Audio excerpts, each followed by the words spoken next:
emailed here. This is not, All I right. can't do this. I have to work. I'm going I have to, a child in front of me. And The they're broadcast is on. okay. Hello, everybody. I'd like to, I hope everybody's in the correct session. We had some real technological problems this morning. The 10 o'clock session didn't start till after 10:30. So I'd like to welcome everybody. Hopefully you're in the correct section. This is engagement, creating a culture of giving with Bryan Hulscher and Joe Altschul. I'm going to ask everybody on this session, if you have questions, go to the chat room and send it to me. I will keep track of the questions and we'll hopefully have 5 minutes at the end for questions. I may not answer it. I may not pick every question because we may not have time, but I'll do the best I can. And I'd like to recognize Lee Ferris, who is our past district governor and our fundraising chair and a member of the Rotary Club of Fort Lauderdale South, who will introduce today's speakers. Thank you, Lee. Okay, thanks, Alan. Good morning, everyone. This morning, I have the pleasure of introducing Bryan Hulscher and a little later, Joe Altschul. They will be speaking about creating a culture of giving. Bryan Hulscher is the annual giving officer for zones 33 and 34 with the Rotary Foundation based in Evanston, Illinois. He is honored to serve as an advocate for donors and partners for leaders in 31 districts in the Mid-Atlantic, Southeastern USA, and the Caribbean countries to raise charitable contributions for the Rotary Foundation. In his role, he collaborates with zone, district, and club leaders to support the implementation of fundraising strategies, ensuring continual growth of the annual fund. Bryan has 15 years of fund development success in donor cultivation and stewardship, volunteer and project management, strategic planning for major gifts and annual campaigns, and corporate and foundation relations. His previous experience was with the YMCA of the USA, Motorola Solutions Foundation, U.S. Peace Corps in Botswana, and Robert R. McCormick Foundation. He is a member of the Association of Donor Relations Professionals and has taken fundraising coursework at the Indiana University Lilly Family School of Philanthropy. He earned a Bachelor of Science in Business Administration from Valparaiso University in Indiana. Everyone, please welcome Bryan Hulscher. Bryan? Good morning, everyone. Can you hear me, Lee? Yes, hear you just fine. Great. Thank you so much, and thanks for that warm welcome.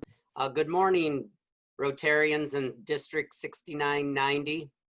It's so great to be here with you on the topic of creating a culture of giving. I really believe that giving to the Rotary Foundation is where the magic happens in Rotary. So I'm really excited what Joe and I have in store for you during this session.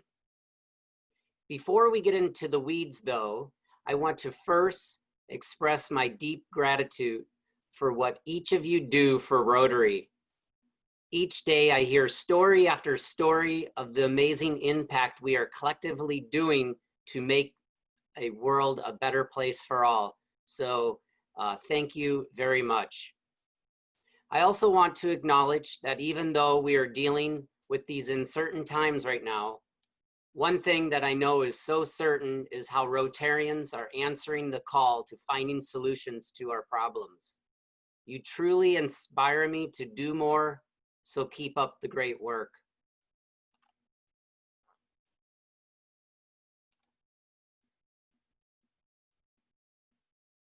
As Lee mentioned, I'm the annual giving officer for both zones 33 and 34. In this role, I wear two main hats. The first one is supporting zone and district leaders with developing strategies to promote the Rotary Foundation. And secondly, I get the opportunity to help donors fulfill their philanthropic passions of investing in the Rotary Foundation. So I see myself as a gift giver and I totally love it. Here you'll see my name as well as numerous other humans that are ready to support you in being an effective advocate for our foundation. You will also see here listed my two colleagues from Rotary International that include Deborah Lowe. I'm sure many of you have worked with her, and she can assist donors with major gift discussions. And then secondly is my colleague Josh Ohlweiler. He will be coming on for the next session, which is on the Rotary Foundation Endowment Fund. Also, I want to make note of the extraordinary team you have in the Rotary Support Center that can assist you with general questions like donations, points transfers, and reports. Make sure to write that number down there that's listed on your screen. And I tell you, they're super helpful. In fact, I still reach out to them often, even after 2 years of working at the Rotary Foundation. And then a last note on this one is during President-elect Holger's presentation this morning, there was a question that came in about Rotary staff working. And yeah, we've never stopped working. In fact, back on March 12th, Rotary International staff started working remotely. So we're here to assist you. If you don't know who to reach out to, again, reach out to that Rotary Support Center. They'll be able to connect you to the right staff member. Moving on, that next one on this slide I want to call out, and that's the support of your colleagues, Rotarians in District 6990 and beyond. You know, they can also be there to provide guidance that's specific to your district and community. So I encourage you to reach out to them.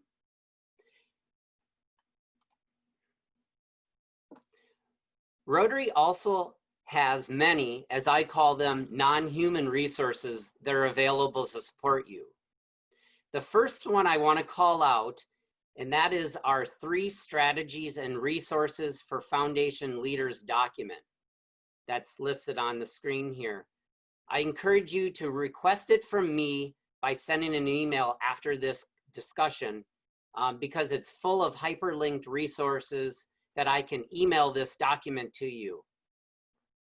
And next, you probably have heard of it, is the 219, the Rotary Foundation Reference Guide, which is, I feel like it's the cliff notes of our foundation. So print it, download it, keep it handy with you all at all times.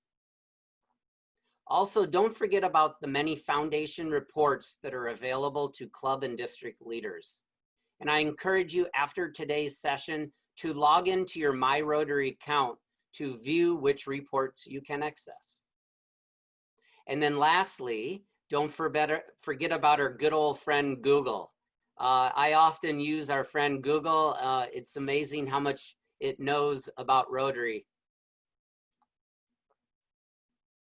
So now let's move on and talk more about the specific details on our foundation. The Rotary Foundation is the charitable arm of Rotary International, and it's solely supported by voluntary contributions from Rotarians like you and from friends of the foundation who share its vision of a better world. Here I've underlined what I think is the most important phrase of our foundation's mission statement, which is to enable Rotarians. And as you know, what Rotarians do is really answer the unique needs of our communities, both near and far. The foundation is the steam in your engine. It funds your grant activities. Here are the 3 funds of the Rotary Foundation, which donors can financially support depending on their philanthropic interest. First is the annual fund, which is the bedrock of the Rotary Foundation, and it supports projects today. The endowment fund, which supports our foundation for tomorrow's needs. And then lastly is the Polio Plus Fund, which supports our polio eradication efforts. And I tend to remember these 3 funds by thinking of the annual fund as our checking account for today, the endowment fund as our savings account, and then that Polio Plus Fund is as our emergency account. On the last slide here, I want to mention the importance of Rotary clubs having an effective and cohesive team. It's been proven time and time again that successful organizations are those that have high performance teams. This is so true, and it plays out with the clubs that I support in the 2 zones. In the nonprofit sector, refers to this all when organizations have a culture of philanthropy. It takes a village to inspire It takes a village to inspire philanthropy in a club, district, or zone. One person, such as the club president, the club foundation chair, or the district regional Rotary Foundation coordinator, does not make a culture. In fact, nor does 2 or 3 leaders. In fact, it takes everyone, including all club members, to consistently discuss how the Rotary Foundation fits within Rotary. So that's it for me. Again, I really appreciate this opportunity. A big thank you to Peter and Alan and other district leaders for the opportunity to say hello and say a few things. And with that, I'm going to send it back to Lee, who will introduce you to Joe. Thanks, Brian. Great information. We really appreciate it. Now I'm going to introduce Joe Altschul, who will continue on with creating a culture of giving. Joe joined the Rotary Club of Weston in 1999 and has been a member for 21 years. During that time, he has served the Rotary Club of Weston as membership chair, youth exchange chair, and foundation chair. While he was membership chair during 2001-2002, the Rotary Club of Weston was recognized by Rotary International as one of the top 100 clubs in the Rotary world for membership growth. While he was the club foundation chair in 2018, his club of 130 plus members was recognized as a 100% Paul Harris Fellow Club. He's also a past president and past Rotarian of the Year for the Rotary Club of Weston. Joe has also served at the district level for many years, including past service as membership chair, youth exchange chair, and Rotary Foundation annual giving chair, where he continues to serve today. Joe is also a past assistant governor, past member of the District 6990 Finance and Procedure Committee, and a past District Rotarian of the Year. Joe has not only been an advocate for the Rotary Foundation, but a supporter as well. He has been recognized as a benefactor, a Bequest Society member, a Paul Harris Fellow, and a major donor level 2. Joe is an attorney practicing law in the areas of real estate, business, and commercial litigation. His office is in Pembroke Pines, Florida. Joe resides in Southwest Ranches with his wife, Irina, their 8-year-old twins, Sam and Sophia, and their 2 dogs, 2 parrots, 25 chickens, and 3 goats. Please welcome Joe Altschul.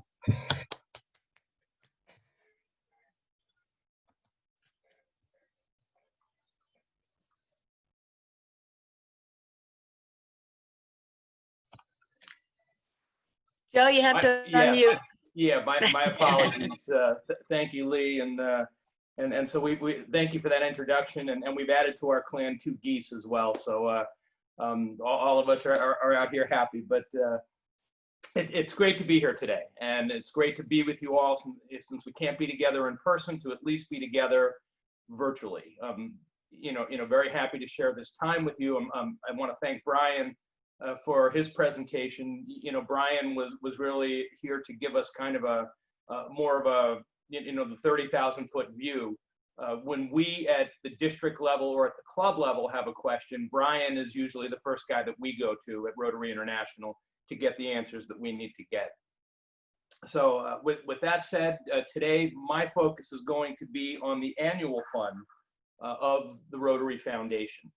And let me just get my slides working here.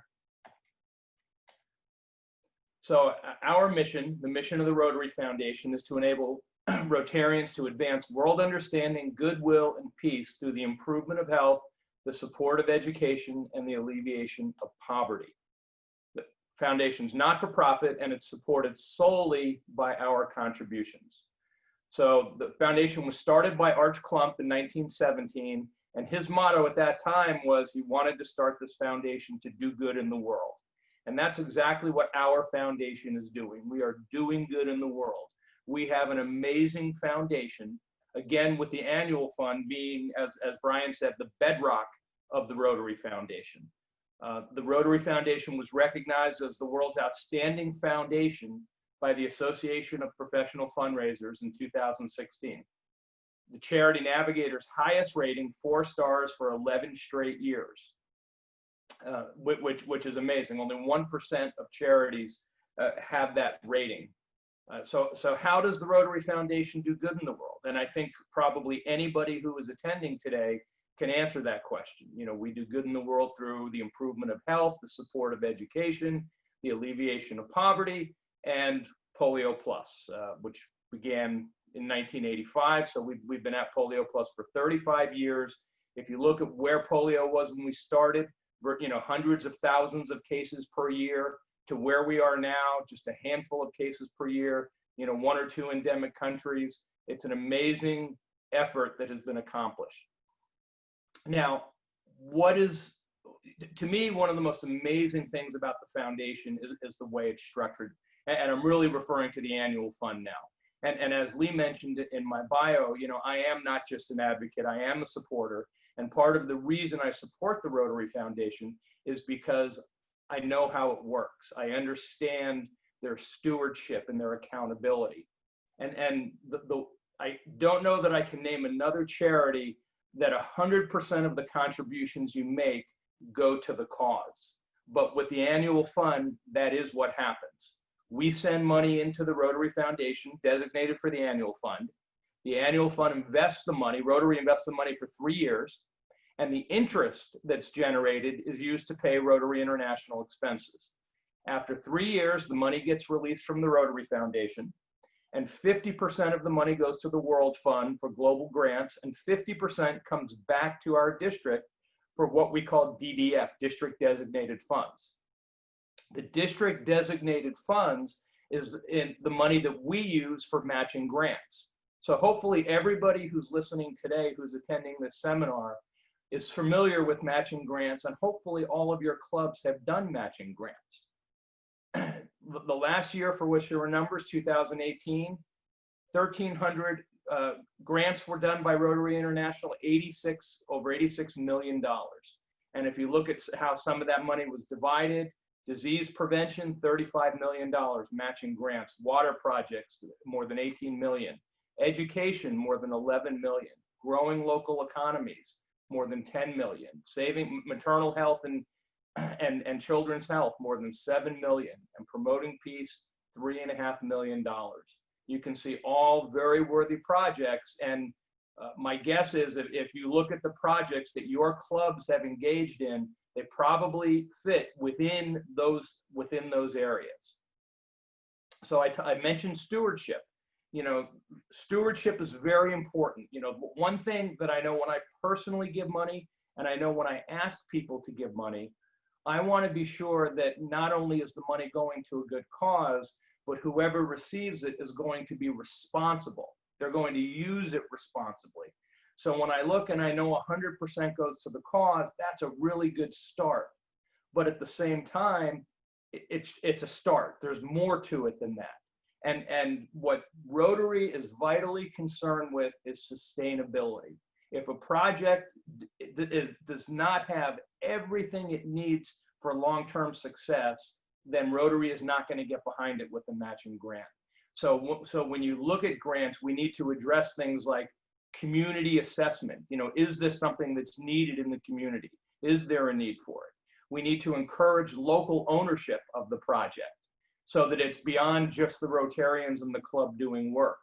We need to be sure training is provided, especially, you know, if you have, you know, look at some of our projects we do in our district, you know, whether it's, you know, the water project in Israel that's been done, whether it's bicycles, you know, name the project, and usually there needs to be some kind of training to maintain whatever it is we're doing, whether it's to do repairs that may be needed or to, you know, continue to construct, whatever it is, we need to make sure that's in place. We focus on buying local, on finding local funding, and then having some kind of measurement of your success, some kind of yardstick that you can look at and say, okay, this was a successful project. So you throw all of that into the mix, and it just so increases the sustainability of the project and the long-term viability that it gives you a comfort, it gives me a comfort, gives people you talk to a comfort that when they put money into something, it's going to have not just an impact today in getting started, but a long-term impact in changing lives. So let's look a little bit at some of the grants that we've done in our district. In District 6990, we have done grants looking at $50,000 for 2013, 2014. You see it went up to 73,000 in 14, 15, 65,000, up to 85,000 in 16, 17. And then we had a very unusual year in 2017, 18, where we had $136,000 available. And that was because we had one very large donation to the annual fund. And we'll get in just a minute to talking about how the donations to the annual fund end up translating. And then we come to 2018, 2019, we're down to back to $80,000, but still consistent. And then last year, $96,000 with 56 grants. And then next year, we have approved 69 grants funded at $92,000. And by the way, there are grants applications that didn't get funded for next year. And it's not unusual to have grant applications that didn't get funded. And they didn't get funded not because the projects aren't worthy. They didn't get funded because we ran out of money.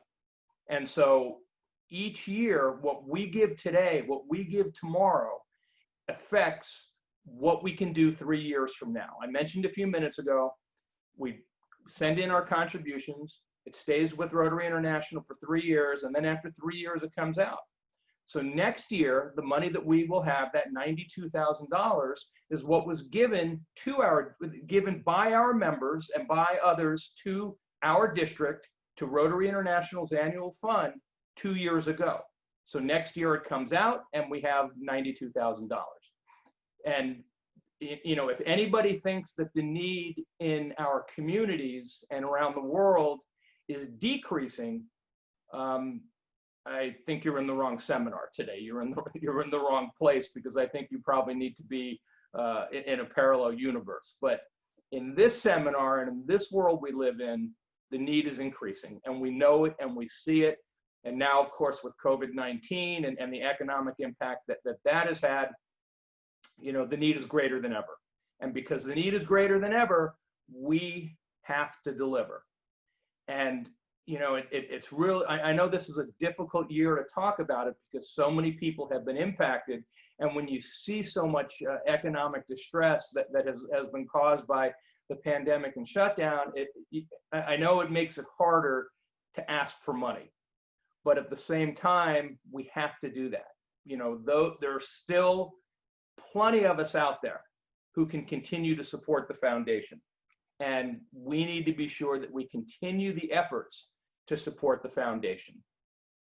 So I wanted to share with you a few quotes, on why we should support the Rotary Foundation. For it is in giving that we receive, which was St. Francis of Assisi. Also, Mary Angelou, I found that among its other benefits, giving liberates the soul of the giver.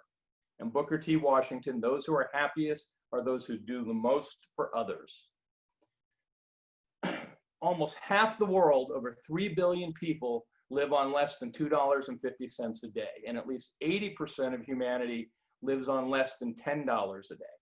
And we all know that to whom much is given, much is expected. And we here in the United States have the privilege of living in the wealthiest, most prosperous nation in the history of the world. And even while we go through this blip on the radar screen economically, that's still the case, and I believe that will still continue to be the case. But if not us, who? So one of the things when I talk to clubs and we talk about donations, people look at the numbers that the Rotary Foundation has, and it's easy for your eyes to gloss over and for you to kind of zone out when you start seeing, millions and millions of dollars. So I like to make it personal and say, okay, what difference can my contribution make? What can my $50 or my $100 or $500 do in the life of somebody else? And what can it do if I give that money to the annual fund as opposed to go out and try and do something myself? So you can see on the slide, $50 can provide clean water to help fight waterborne illnesses. $100 can provide a full year of education expenses for an underprivileged child in Thailand, or textbooks for an elementary school in Zambia. It can provide dental and medical services to 25 low-income people living in Mexico City. Cataract operations for 3 blind individuals in India. Deworming tablets for 112 children in the Philippines. Mosquito nettings for 35 homes to prevent the spread of malaria in Bangladesh. And the hearing aid for a deaf child in Pakistan. $500 can launch an anti-bullying campaign and create a safe environment for children. So, one of my questions is, can you do that with, giving money directly? I don't think anybody could make any of those impacts giving money directly. I mean, to think that $100 can restore the sight to the blind is, to me, it just blows me away. And that's for 3 people, not just one person. $100 that you give or more can save a life. And I certainly could not save a life with $100 on my own without the Rotary Foundation. So within the Rotary world, within the annual fund, we have some different designations. One is called what we call E-Ray, every Rotarian every year.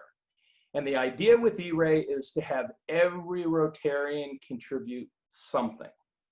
Now, if every Rotarian gives something to the Rotary Foundation each year, then that club will be what's called a 100% E-Ray club.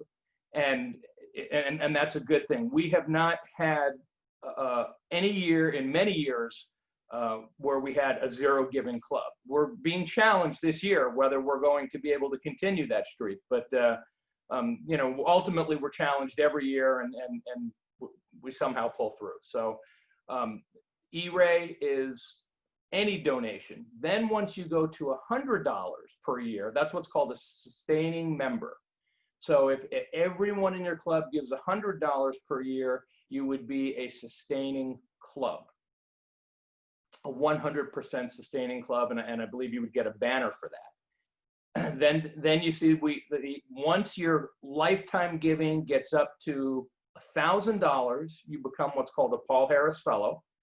And then every year, as you continue each additional 1,000, there's a new Paul Harris pin that has different gemstones in it that recognize all the way from Paul Harris level 1 all the way to Paul Harris level 9.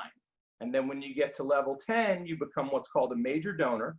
And you as a major donor, you still can continue, and then they have different levels within major donor, level 1, 2, 3, and on and on and on.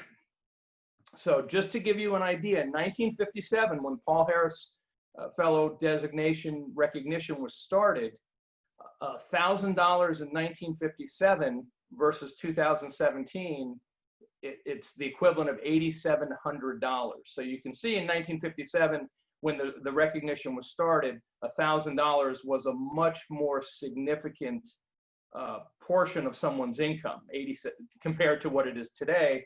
But Rotary has continued it and they haven't raised it up. They've kept it at the same place because they want to.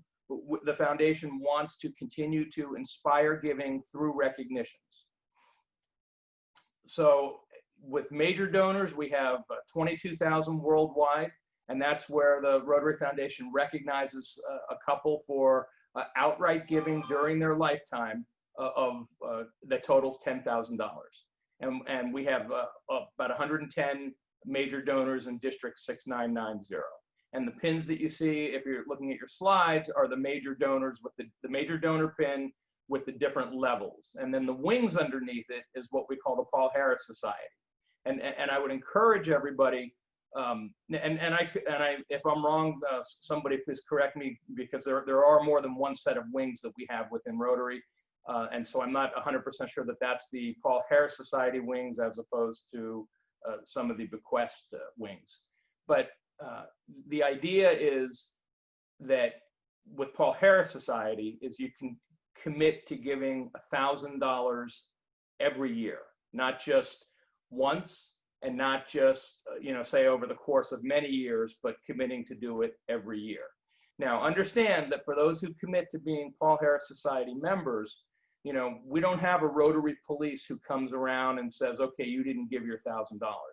The form that you fill out and the pledge you make is that as long as you're able, you will give the $1,000.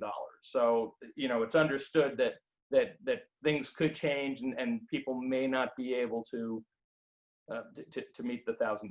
And there you see if you're watching your slides, you see the Paul Harris, the major donor award that's given to major donors. So let's look a little bit at our district. 2019, 2020, this year, our club's goals total, if you look at what all of our clubs said, this is our goal, this is how much we're going to give. And let me just go off on a little bit of a tangent for a moment. When I say that this is what all of our clubs said they're going to give, this is what the total of what most of our clubs said they're going to give. I will tell you that there are clubs out there, and I hope it's none of your clubs, but there are clubs out there who, despite repeated requests, never provide a goal to us as a district or to the foundation.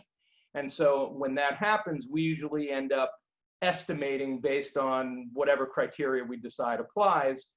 And that's how we come up with that number. Now you can see last year our goal was a little bit higher. Our goal was 285,000. This year, 274. And again, that's a direct factor of clubs. The district doesn't make that number up. The district compiles that number based on what clubs do. So we have a time where things, these estimates and projections and goals were given, long before COVID came onto the scene. And for whatever reason, while our economy was humming along, the projections were going down instead of up. The goals went down instead of up. And we'll talk a little bit more about that momentarily. Yeah, and we had 1,797 Rotarians. We moved up this year to 1,842. So what we're looking at is slightly more Rotarians, about 50 more Rotarians, yet with a lower goal. It seems to me that if we're growing and adding Rotarians, our goals should be increasing, not decreasing. So we had $154 per member as a goal for 2019 to 2020, and $193 the year before. So how do we raise money for the Rotary Foundation? We have district level and we have the club level. The district level, our only fundraiser, the only district fundraiser, is the Chris Morrison Memorial Helicopter Golf Ball Drop. And for those who have been around, you remember Chris Morrison. He was a member of our foundation team until he passed from pancreatic cancer a handful of years ago. This golf ball drop was his. He was the one who developed this, and it was renamed after him after his passing. You can see the numbers that we've had for the golf ball drop. Now, understand that that money also is raised by the clubs. So that's why each year before the golf ball drop, all club presidents will get tickets to sell. And it's up to the clubs to sell the tickets, but it is an easy fundraiser to do. Your club can be 100% sustaining just by selling golf ball drop tickets. And the great thing is your members don't even have to buy them. Your members can turn around and sell them to other people. And as long as your members fill out the ticket to indicate that they were the Rotarian who sold it, they will get credit towards their Paul Harris Fellow contributions. So you can actually become a sustaining member before you even go out of pocket yourself, just by selling tickets to other people.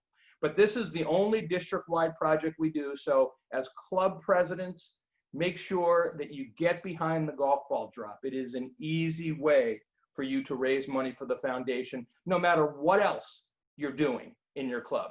You should do this and you should participate in this. At the club level, so how do we raise? We support the golf ball drop. One suggestion I would make is have a fundraiser dedicated to the Rotary Foundation. And I'll share with you a little bit about what we do in our club, the Rotary Club of Weston. In our club, we have a couple of major events a year. One of those events is a half marathon and a 5K run. We take the net proceeds that we get from that, and we dedicate a percentage of it, not all of it, but a percentage of it to the Rotary Foundation. We also support all of our other charities other than scholarships through that same fundraiser. So the Rotary Foundation is probably getting somewhere in the 20 to 30% of the net proceeds.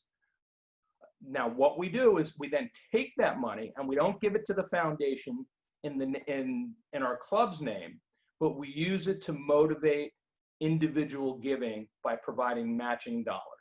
So we as a club, let's say at the end of the day, we're going to take $20,000 from the run. We'll take that $20,000 and we'll say, okay, anybody who wants to make an additional contribution over and above the $100 sustaining member, anybody who wants that, we will match you $2 for every dollar you give. And so up to $300. And so here's how that plays out. Somebody comes and says, I will give $300. The club will match $600. And so that's now a total of $900. And they've already done the $100 sustaining. So that gets them to $1,000, which is the next Paul Harris Fellow level. So we do that every year, and it's very popular. We rarely have money left over for matching dollars. That's the time when people step up and say, we want to do the match. We want to get that credit. And all the credit goes to their personal Paul Harris Fellow account and their foundation giving account. Now, the first $100, I said that they've already got the first $100. What we do in our club is, before anybody comes into the club, we have, we used to call them fireside chats. What do we call them now, Lee? Lee had another name, beach something. We do Oceanside chats. Oceanside chats. Okay. So we have the Oceanside chats, and with the Oceanside chats, the idea is the same, which is, let them know what your club is about in a small private setting, not at a club meeting. And we tell them that our practice is to collect $25 per quarter per member that's billed together with dues, and we bill dues quarterly.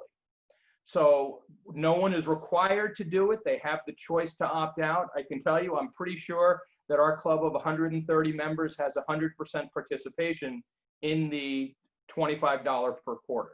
So everybody in the club, we are a 100% sustaining club because everybody does the $25 per quarter with their dues. Then we get to the next level of Paul Harris with the matching dollars, which is the $300 matched with $600. So that's one way to do it. You guys, I'm sure, club presidents, you're smart, creative people, and you can come up with other ideas. But the point is, incentivize your members to give more money to the Rotary Foundation. Now, we have the Paul Harris Society. I mentioned that a few moments ago, which is the commitment for $1,000 per year. And then any other ideas that you come up with. I'll share with you something else that we do in our club, the Rotary Club of Weston. We have something called the umbrella. And the umbrella is just a regular umbrella. It's emblazoned with the Rotary Club of Weston name and Rotary logo on it. And what we do with this umbrella, we commit all the money to Polio Plus, 100% of it. And whoever buys the umbrella for the month, they get matched with points. So they're getting dollars and points towards their next Paul Harris Fellow level.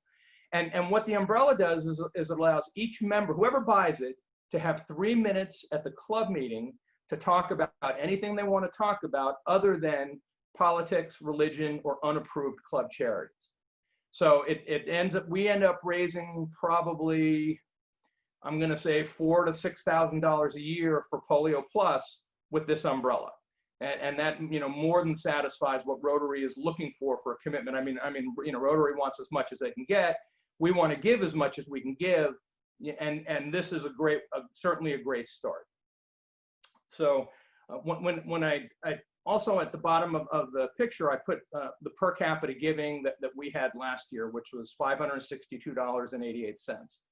And so what I want to share with you about the Rotary Club of Weston, every year the Rotary Club of Weston in our district is in the top 3 for both per capita and for total dollar giving. And some of you might say, yeah, but you're a big club, so it's easy to do in a big club. Well, I'm here to tell you that with 130 people, it is not necessarily easy on a per capita basis to be in the top 3. And many people would argue that in a smaller club, it would be easier to do that. But what's the difference? Why are we able to be in the top 3 every year, year in and year out?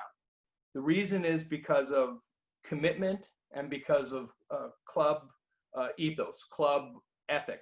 We as a club have made a commitment that this matters to us. This is important to us. We talk about it, if not at every meeting, certainly, and we usually do talk about it at every meeting, at least because of the umbrella introductions, as we introduce the speaker. But it's a matter of making it part of the values of what your club is about. If you talk about the Rotary Foundation, if you make it part of what you do, if you make it part of who you are as a club and as a Rotarian, it is much, much easier to have this culture of giving and supporting the Rotary Foundation. And so I would encourage every club president who's watching and every Rotary Foundation chair who's watching, make the Rotary Foundation part of the culture in your club. Doesn't have to happen overnight, and it's probably not going to have to happen overnight. I mean, I've seen it in my club develop in the 20 plus years that I've been in the club. When I joined the club, it was a very young club at the time I joined it. And we weren't anywhere near district level recognition in anything at that time. And through growth, through training, through coming to events like this, and through having a culture of supporting Rotary and supporting the Rotary Foundation, it's just had a tremendous impact on our ability. And I think that my co-speakers here will tell you it matters. And when people want to get matching grants, one of the questions, certainly at the district level, is, okay, how was Weston done, this year? Because the district expects Weston to be a significant part of the total giving. And frankly, every club should have the culture that we want the district and Rotary International to look at us that way. And not because we want recognition for being an awesome giving club, because we know we're making a difference. We know that is all $50 and $100 and $500 that can make a difference in the lives of so many people in our community and throughout the world. So I just encourage you, have that culture of giving. How am I doing on time? Anybody? Just give me a thumbs up if I'm okay. 11:47. Okay, what time did you want me to wrap? In about a couple of minutes. Okay. Leave time for questions. Okay, so one of the things that we also talk about are points, and I mentioned points a few moments ago. When we auction the umbrella off each month, we match the contribution with points. Every time you give $1 to the Rotary Foundation, you receive a recognition point. So once you get to $1,000, you're a Paul Harris Fellow, you have 1,000 recognition points. You can take those recognition points and use them to help other Rotarians become Paul Harris Fellows. You can use them to honor a family member. You can use them to honor a friend. You can use them in any way you want to help somebody else become a Paul Harris Fellow. I can tell you that the way we became 100% Paul Harris Fellow Club was by having people who had a lot of points donate their points towards younger, newer Rotarians who didn't have a lot of money, but were willing to also participate and contribute to get to the $1,000 level. So points are there to incentivize. Points will not get you to major donor status.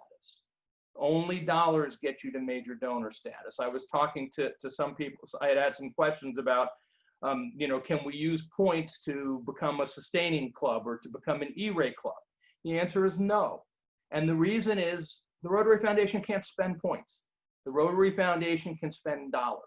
And so when we're looking at E-Ray, when we're looking at sustaining, we want to see dollars because that is what the foundation can spend, You know, it's no different than our matching grants. When we go apply for a grant to support, you know, Harvest Drive or the mosquito netting or whatever the project is, we can't buy those nets with points. We can't buy that food with points. We can only buy it with dollars.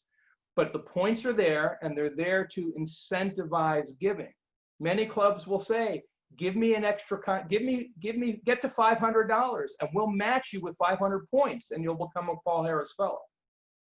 So there's lots of ways that you can do this, but in the end, the whole point is let's incentivize people to give to and support the Rotary Foundation. So I mentioned 100% Paul Harris Fellow Club. That is not something that you have to do every year. It's a snapshot. It's one moment in time where everybody who is an active member in your club is a Paul Harris Fellow. So it's something that you can plan for. We planned for it. We set it as a goal from the beginning of our year. And in fact, it was the year when Alan was district governor. Alan Cohn was our district governor. And he was very instrumental, not only with our club, but in other clubs in the district. And we have greatly multiplied the number of 100% Paul Harris Fellow clubs in our district, you know, in large part because of Alan Cohn's efforts. But at the same time, understand that doing that brings the foundation to the forefront. It creates awareness of the foundation, and it allows us to talk about and hopefully increase giving to the foundation. So one of the stories that I like to tell is Martin Luther King, when he, not long before he passed and he gave his I Have a Dream speech, one of the things he talked about was his legacy. And I'm going to paraphrase him, but he said, you know, when I die, someone is going to come give me a eulogy. And when they give me that eulogy, I hope they don't talk about the Nobel Prizes that I won. I hope they don't talk about the universities that I graduated from. I want them to talk about the fact that I fed the hungry, that I clothed the naked, that I sheltered the homeless. And those are the things that we're doing in Rotary. We are feeding the hungry. We are clothing the naked. We are sheltering the homeless. We are bringing water to those who don't have it. We are restoring sight. We are doing so many amazing things that when you know what we do and you educate your members on what we do, how can you not support it? I thank you very much for your time, and I think we have time for a few questions. I have a few questions here. Some of them are kind of related. Someone asked, how do we get more Rotarians to understand the connection between giving, grants, projects, between giving and the clubs being able to do grants and projects? How do we get the word out? Obviously, there's people on the line here today. And then another question was, can people come to our clubs or attend by Zoom? Can Joe or Bryan give a presentation? So I think people seem to be interested in like educating more people in the district. We do have a foundation seminar. We do grants management seminars.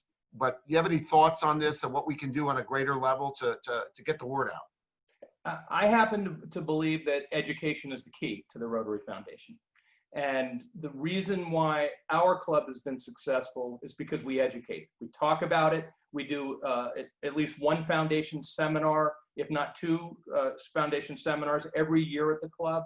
But you cannot come to our club, certainly for more than one or two meetings, and not hear about and know about the Rotary Foundation and the works that it does. So if you look at the education process, today is a great start. Today is a good day that club leaders are here. And now the challenge is club leaders, go back to your club, invite me, invite Alan, invite Bryan, invite Lee, invite Elihu, invite the people who are passionate for the foundation to talk to your club. Now that we're doing these meetings on Zoom, it may even be easier for you to get speakers that you want and to be able to schedule them conveniently, because most people have much more availability where you're not having to drive back and forth to clubs, especially in a club like ours, in a district like ours, where you can have a good geographic distance, and especially in Grand Bahama Island. So I think that you start at the club level and you allow us to help you.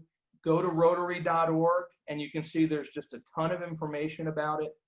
and just do whatever you can to educate your people on the Rotary Foundation, because that is, to use Bryan's word, the bedrock of our foundation. Another question was, they were, they obviously know, a lot of them seem to know about the golf ball drop, and they were listening to some of your ideas. So I guess some of them want to be able to, can they contact you to brainstorm about ideas in their clubs about annual giving and what some of the things you mentioned? Obviously, a lot of them say their club is not Weston, but they still would like to be able to do some of these types of things. And so can they reach out to you? Can they reach out to Bryan and try to get some ideas about raising more money in their clubs? Certainly for me, the answer is absolutely yes. I can tell you that for the handful of years that I've served in this position, one of the things that I've always asked, especially the AGs, the assistant governors, but also the president-elects, let us speak to your club. Let us come in and talk, and it may be easier for you in the club to have somebody from the outside come in and understand that when I come or when any of us come and talk, we're not, coming as someone on high authority. We are just coming as fellow Rotarians who have a passion for this bedrock of our foundation and to share the information to make everybody better for it. All right, last question, because we got to wrap it up. It's already 4 minutes up. When you talked about points, Joe, somebody asked, can a small club that has a ton of points, can they help other clubs and help other clubs get them up to Paul Harris fellow member by using points to help other clubs? And can clubs that maybe don't have that many points reach out to clubs that have a lot that maybe not be able to use them? And can we connect clubs that way? I guess that's one of the questions. Yeah, excellent question. The answer is yes. Clubs can be points can be transferred between clubs, and frankly, it's a pretty awesome thing to do as a club to help other clubs get to that point. And I know there are Rotarians in this district and clubs in this district that would be more than happy to do that. Now, understand that individuals have points and clubs have points. In our club, we generally don't swell up with large numbers of club points because we try and do all of our donations through individual giving. So those points go to individuals. So I would suggest that even if a club doesn't have a large amount of points, maybe look to some of your members. You may have someone who's been in Rotary for 50 years, who has 25,000 points sitting in the bank. And it could even be someone who doesn't come to meetings anymore, maybe is not in good health. And those points, ultimately are going to go to waste when they die. Those points don't go on in perpetuity. So you may have people like that in your club that you don't even know about. Okay, sounds great. Listen, we're going to wrap it up here. By the way, just to let you know, Joe, that when clubs don't turn in their annual giving goals, I do make them up. Okay? I know. I have to be honest. You have to. I make them up. You Okay? have to. Because they don't respond, and I have to make them up. And by the way, those were benefactor wings that were That's what I attached. thought. And but wigs are wigs. It's okay. Yeah. It's all good. No, that's what I thought. After I looked at them, I thought, I don't think those are the Paul Harris Society. That's all right. That's okay. That's it. So I'd like to thank everybody. Thank you, Bryan. Thank you, Joe. This was something that, fortuitously we were able to do because of COVID-19, and it worked out well. Technology, we're captive to technology. If it didn't work out well, that's technology. But this one worked out. The one before this started 30 minutes late. Okay. So, all right. Thank you so much, everybody. Stay well, everyone. Bye-bye.